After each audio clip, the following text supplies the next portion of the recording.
for me to do that, I need to understand the framework, right? If I don't know it, I can't ask it much better questions. That's where I think the mental framework and the high level, because the grunt work is getting taken out of things, but the high level thinking is going to become more and more important.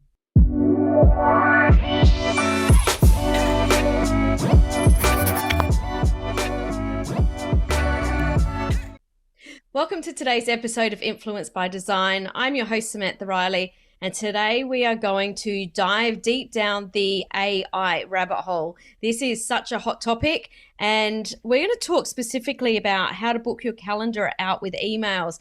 Now, this is a funny story about how I booked Scott. So Scott Bywater is who I've joined or asked to join us for today's episode, and I'm on his email list. He sent an email. I was like, that is such a good email. And I just hit reply within about 5 seconds of it being in my inbox and went, hey, do you want to come on the podcast and talk about this? So Scott, welcome to the show. Thanks, Sam. Yeah, it's so great to be here. Email just opens up opportunity. Absolutely.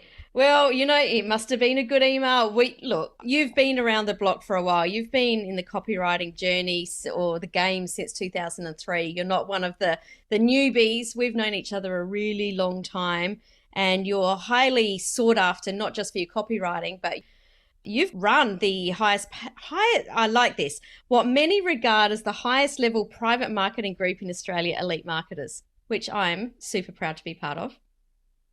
Yes. Yeah, no, absolutely. So let's jump in. How to book your calendar out with emails is such a big topic. Let's start right at the beginning, because AI is a huge, there's many tools. Most people think of ChatGPT straight off the mark, but there's literally thousands of AI tools. Before we even get into the sort of the meat and potatoes of it, I know that there's many people listening that are saying, well, I don't really want to use AI because I don't want to lose my voice, or I want to make sure that I still have my personality in my marketing. Can we start there? What do you say about that, and how can we keep that personality in our marketing? Yeah, no, great question. And I think a lot of people have that concern. And I've even heard people say, oh, AI is quite mechanical, right? Mm-hmm. So it doesn't sound like me, it doesn't have my personality, et cetera, et cetera. So one of the things that I found that works really well for both having your voice, but also for getting your knowledge across, because I know a lot of your audience would be knowledge type workers, is combining ChatGPT with Otter.ai. So what you can do is you can do like even straight into your phone, you can talk it into your phone, or you can talk it into a microphone like we're doing now, and it goes directly into Otter.ai. Then you can take that transcript from ChatGPT and say something like, act like a world-class copywriter, act like a leadership coach, and use this transcript as a foundation to write this email. And it will then take that transcript and turn it into a really powerful email as such. Then that's your knowledge, it's your voice coming through. The other thing you can do is give it like a sense of a tone of your previous emails you've written, mm-hmm. previous copy you've written, so it sort of understands the way you talk and your vibe, so to speak. So mm-hmm. it can be very powerful from that perspective. I mean, I've got a client, he's got quite a big personality, and I put his Instagram in there, and sometimes ChatGPT says you can't do it, but mm-hmm. I can assure you it did, and it would start to write like him, and he's very different in terms of the way he communicates than I am. So it's very powerful from that perspective. I've also used it for upgrading copy. Like I've had a client who said, the copy is not bad, but we want it to be more Mercedes. We want it to appeal to a higher leverage client. So then you can take that same copy and upgrade it to be Mercedes level. So it starts to use a different type of wording and a type of language and that sort of thing. I'd done a similar thing with a strategy document where I took a strategy document. I said, make this sound like it's written by a McKinsey consultant. Mm-hmm. And it just took the languaging to a whole new level for that document. While the strategy remained the same, the quality of it was like mind blowing, right? Because it's just Yeah. written to that higher level, Yeah. which would take forever to do if you were to do it manually. Yeah. I grabbed one of my blog posts. It was quite a in-depth blog post, and I popped it in, and I actually got it to give me some data, like what was my tone and what was my sentence structure, and there was a whole heap of other things that I asked it to pull out. And now when we write, we actually put that in, write to this person, but using this, essentially this data set. And it is incredible how it can pull it out and make it sound like me, because I write in very, very short sentences, which a lot of people don't do. And it got it right. It gets it right. And what is important about what we're talking about here is if you don't do this, or the writing through ChatGPT can sound mechanical. Like if you don't give it any data, it is bizarre. It's like some of the things come out of it are very, like the posts are almost like salesy. It writes a couple of things, then it's like, buy my product. And you're like, hang on a minute, I would never say that.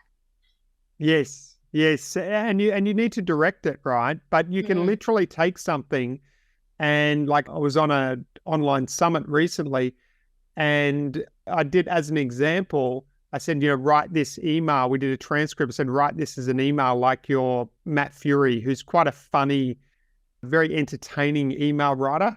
And it was hilarious. I can't even remember what the subject we were talking about is, but the email was just hilarious. So can really get tone, and it doesn't have to be boring, mechanical copy, so to speak. Yeah. What I did, and I'm curious if you did this too, I actually did some really crazy things just to kind of learn the way that we could use it. So I've just looked up one of the prompts that I gave it was, please summarize the book Little Red Riding Hood in exactly 60 words. I want it to be opinionated, strongly criticizing the book with fiery disdain in a passive-aggressive tone and spoken like a rich aristocrat. It was hilarious. It was so funny. I shared it out in my private Facebook group for my clients just to kind of show them. And we had such a great conversation off that, because it really showed you sort of the extent that you could play with it. Yes. Yeah. No, it can do some. You have to give me that prompt. That's funny. Yeah, I was just mucking around, but I think it was the best fairy tale I've ever read. It was hilarious. Yeah.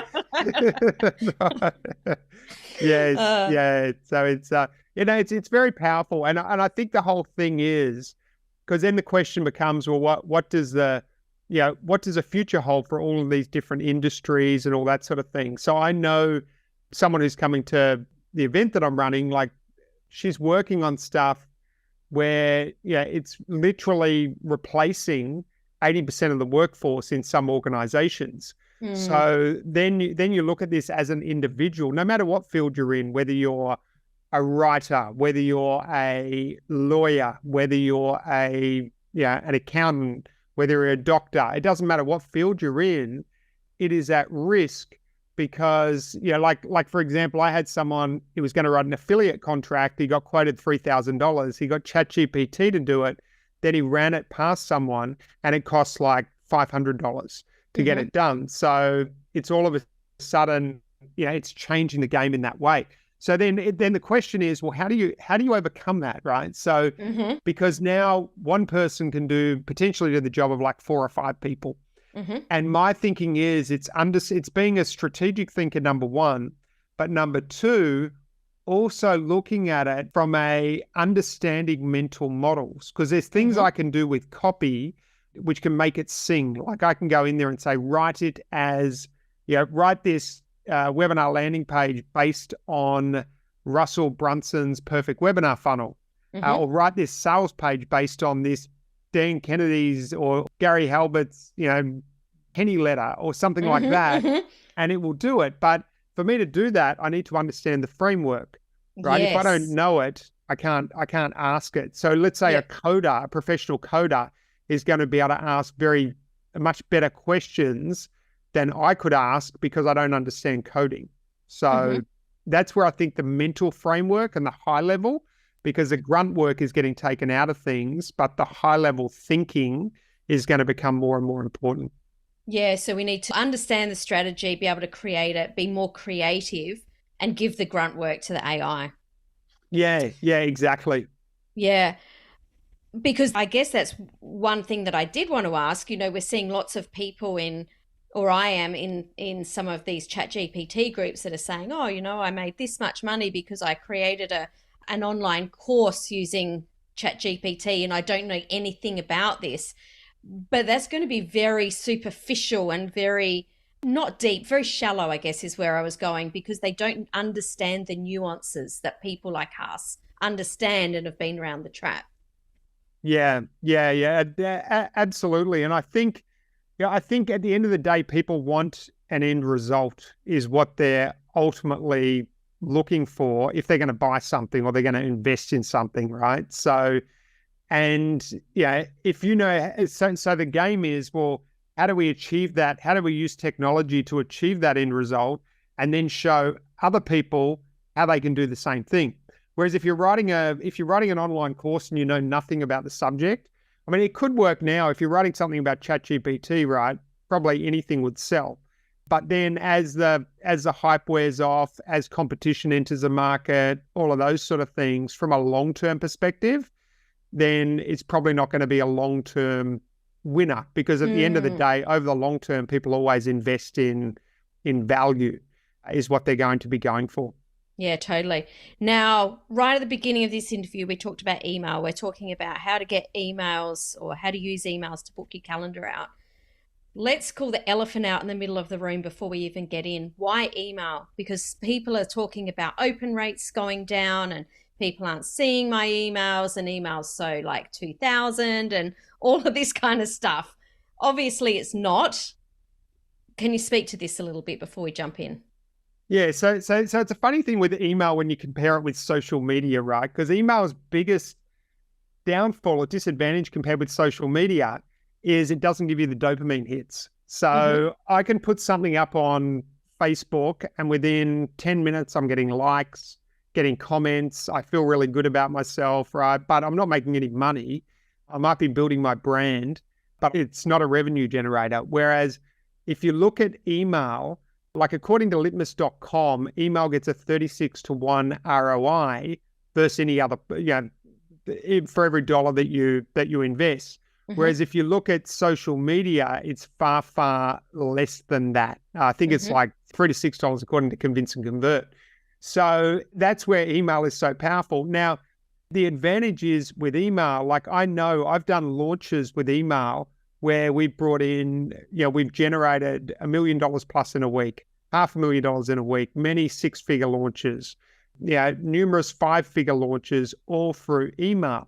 So I know just how amazingly effective it is. But when I send emails on a day-to-day basis, rarely do I get comments coming back, rarely do I get much feedback at all, right? So it's very easy if you're starting on that email journey to lose hope, because there's no way to like an email. And even if you comment, no one's going to see it. So you got to be really motivated to actually comment on that email. So it's a different modality of communication. So that's why I love email. It's what makes the cash register ring. I mean, I'm involved in a number of summits at the moment, and they're like, you need to send, where a number of people are sending and promoting it, but it's all about the email because they know email is how you get action. And the other thing is it's much harder to pitch in Facebook, LinkedIn. Like it's just not the right kosher. It's like going to a dinner party and starting handing out your brochures for your business cards for your business or something. It's just not the right context. Yep. Whereas email, you've got that and you control it. So with social media, you can get knocked off social media. The algorithm can change, and you can just like you were getting all these views and now you're getting nothing. Like you don't control it. You don't own it. So whereas email, you're actually owning it. My theory with social is try and pull people off the social into your email list 100%. wherever possible, 100%.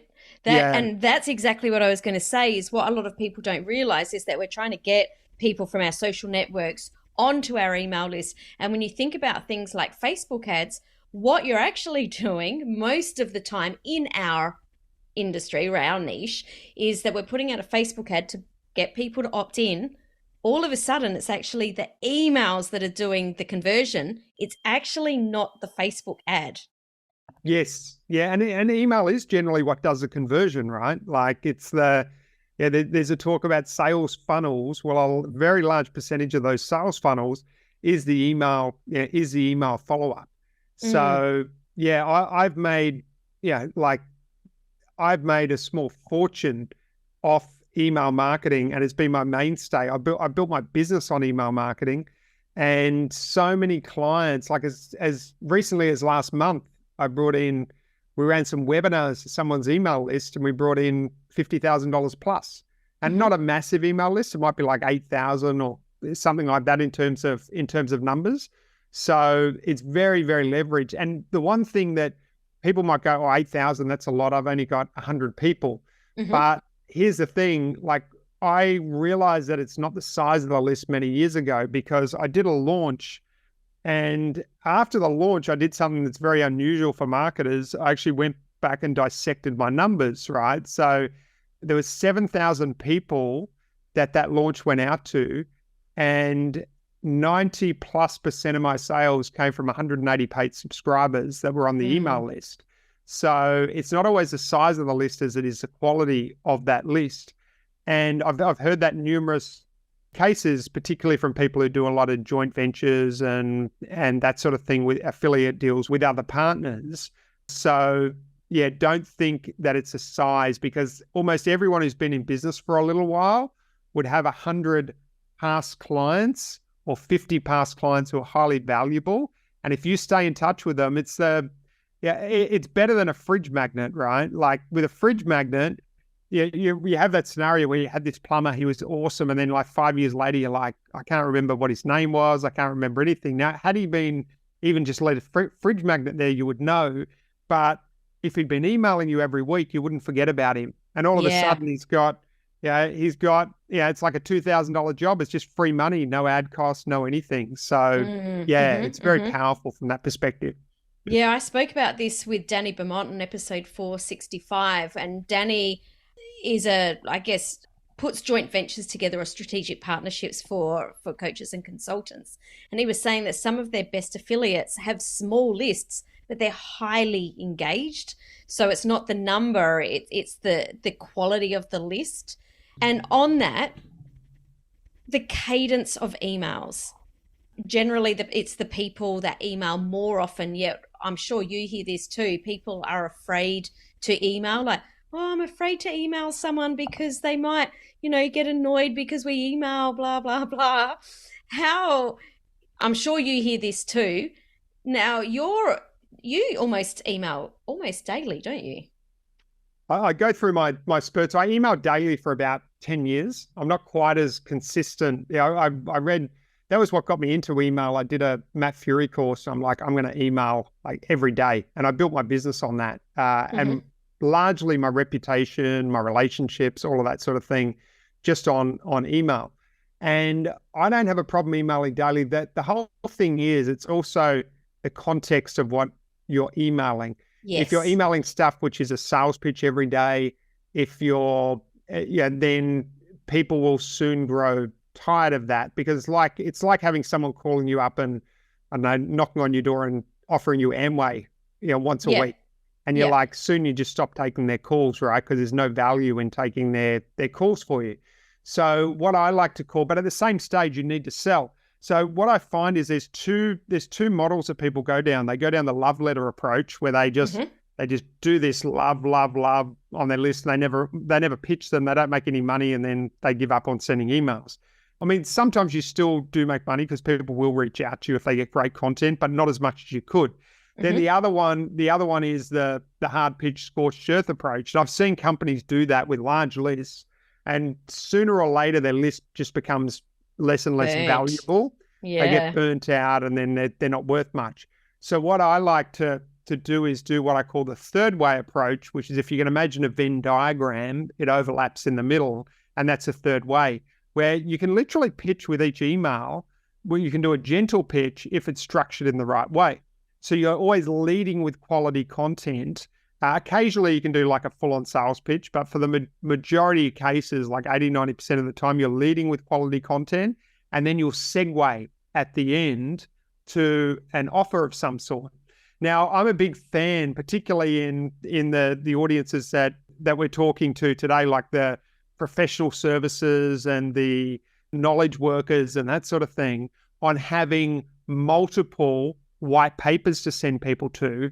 And then after the white paper, then asking for the appointment. Because don't ask me why, but if you go straight from email to appointment, people just don't do it. But if you go, hey, download this white paper, even though they're already on your list, then they download the white paper and then you make the offer and you have several follow-up emails related to the white paper, then people do it. So for instance, let's say you're what's a type of client that you've got as an example? Let's say a health coach. So a health coach, yeah. So nice and easy. So health coach, you could have a number of health issues, right? You might get cold and flu.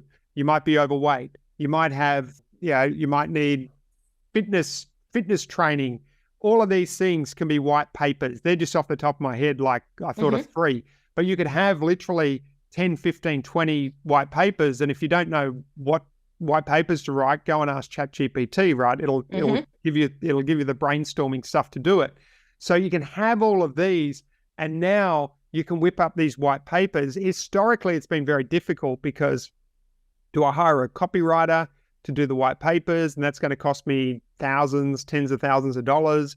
Do I do it myself, but I don't have any time? So you're sort of stuck in this quandary.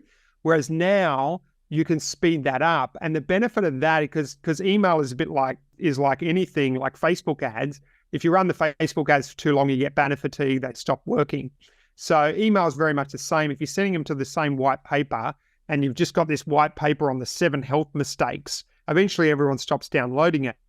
But let's say you're sending out 3 emails a week, you're sending 12 a month, and you've got a different white paper on every email that is your offering, then you're getting a lot of interest. You could also ask for the phone number there when they download the white paper and call them up afterwards and say, hey, how did you enjoy my report on the 20 exercise things, what's going on in your life, et cetera, et cetera. And then that fills your calendar from there. Yeah. I heard someone that was doing those phone calls and just saying, hey, just ringing to check that you actually, got the download. It was that simple. I mean, how old school picking up the phone, right? But it works because we're building rapport and relationships in a different way that people aren't doing anymore. I mean, definitely people aren't picking up the phone as much as they used to, but picking up the phone and just saying, hey, look, just double checking that you got it. And then opening a conversation from there is huge. Yeah. And it can be just as simple as that. And then you've already got the trust because they're on your email list. And then it just opens it up and it's like, oh, yeah, I'm glad you called because I've actually got, let's say they've downloaded something on back pain. I've got excruciating back pain. It's really hurting me. And then, oh, really? Yeah, I've got a course on this. Or do you know what I mean? It just elaborates from there. And it comes from it's a very giving focus, right? Because you've got all these white papers, which are designed to help them. And then you're calling them up to make sure they got the white paper. So it never feels like this whole, hey, you've only got 7 days and it's like this X $1,000 course and you've got to do it now. It's all very natural and authentic. Yeah. And you're right. It's coming from a place of giving or a place of adding value, not coming from a place of, hey, give me your credit card. And the people in my world don't want to be like that. And I find that there's often, they don't know how to cross over to, I still got to pay the bills. Like, how do I get that credit card? So that's so beautiful. So you've got the email offering the white paper. And if you're not doing that phone call, how are you moving from downloading the white paper or booking a call? Yeah. So after they actually download the white paper, it's like you offer the white paper And then underneath that, you have, hey, if you'd like to, if you'd like further support with this, and there's a video there, and it talks about what they'll get in a consultation with me. And then it has a Calendly link. So in there, so they can book a time directly into into my calendar. That works really well as an approach. So, Now, just to confirm, that's the thank you page, right? So they download the white paper, the video is sitting on the thank you page with the Calendly embedded on the page. Yeah, exactly. And then in addition to that, once I've done that, you can then have follow-up emails. So if I've downloaded something about back pain, I'm interested in it. So you take me off the main list, send a series of follow-up emails, which are very specific about back pain.